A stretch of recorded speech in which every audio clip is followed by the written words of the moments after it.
Hello! Magandang buhay po sa ating lahat. Ang topic po natin ngayon ay ang kahalagahan ng pagsasama ng mag-asawa. At ang topic natin ngayon ay ang ah, magkasama sa buhay, magkasama sa negosyo. At ito nga yung kwento ko lang.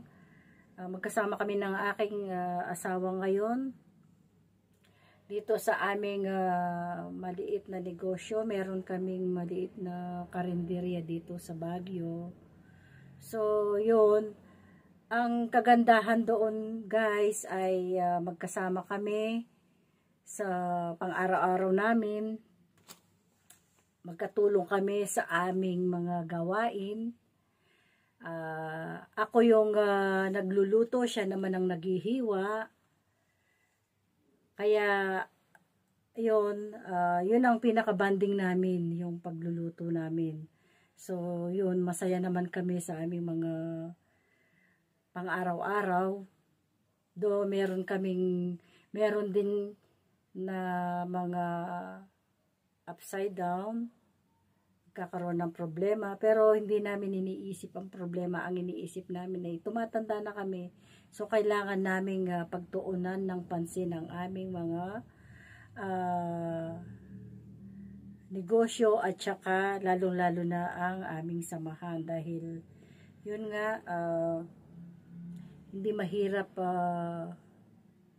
ang pagsasama ng isang mag-asawa. Nandun na yung mga problema. So, yun, pinipilit naming solusyonan kung anong problema meron sa bawat araw.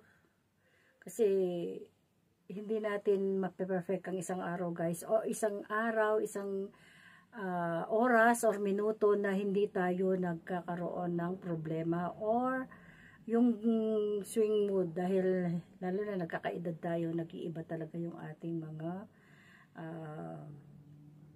mga iniisip at saka mga ugali na meron tayo. So, sa edad namin ngayon, ako ay 55 years old, yung aking asawa ay 59, so medyo nasa middle age na kami.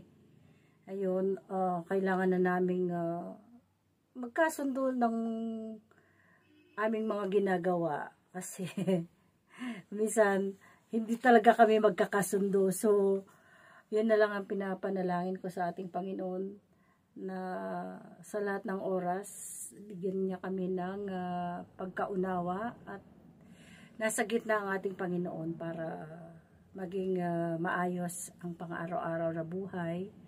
At unang-una sa aming kalusugan, kasi sa edad na ito, meron na tayong mga maintenance. Ayun, maraming salamat, Lord, dahil sa 34 years naming pagsasama, okay naman kami.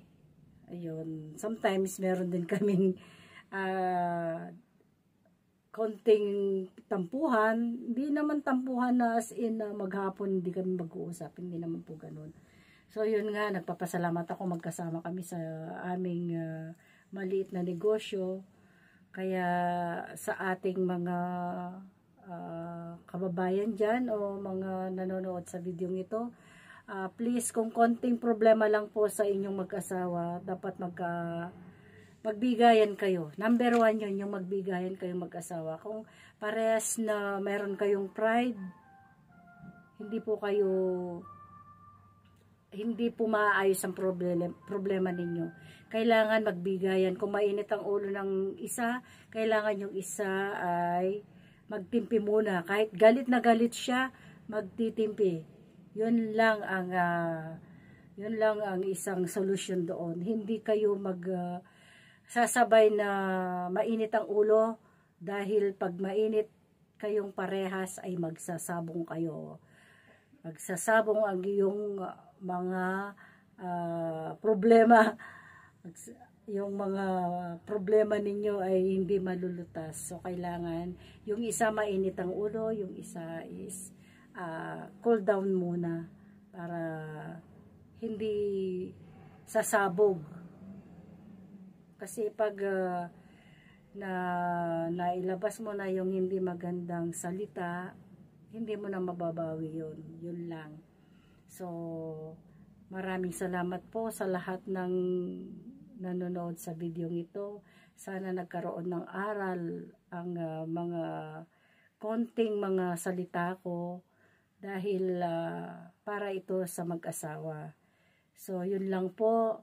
Kung nagustuhan nyo ang video ito or yung topic na ito, mag-thumbs up na lang po at mag-comment. Pakishare na rin po. At maraming salamat po. God bless us po. God bless us all. Bye.